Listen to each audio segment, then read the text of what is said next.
11 জুলাই 2024 বৃহস্পতিবার।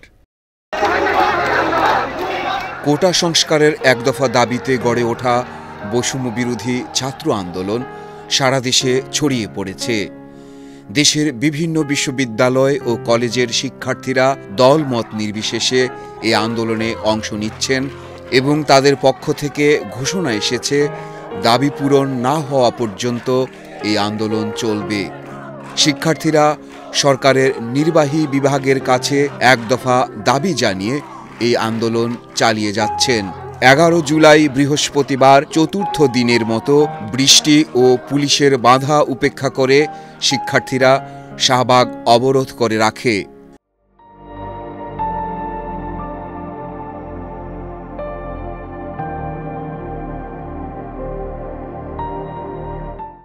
বৃহস্পতিবারই প্রথমবারের মতো সহিংসতার খবর আসে কুমিল্লা থেকে।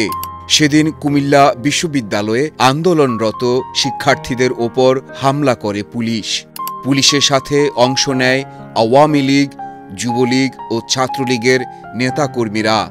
এতে সারা দেশের আন্দোলনরত শিক্ষার্থীদের মধ্যে ব্যাপক ক্ষোভের সৃষ্টি হয়।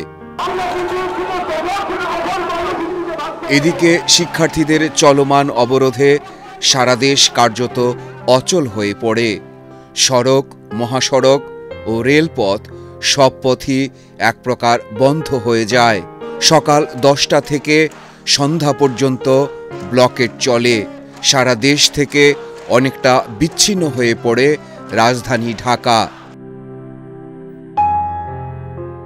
11 জুলাই বাংলা ব্লকের কর্মসূচির অংশ হিসেবে রাজধানীর বিভিন্ন গুরুত্বপূর্ণ পয়েন্টে সড়ক অবরোধ করা হয়।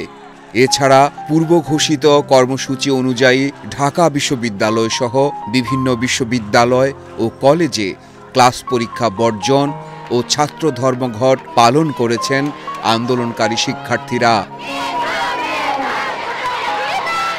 সারা দেশেই বাংলা ব্লকেট নামের এই অবরোধ কর্মসূচি চলছে।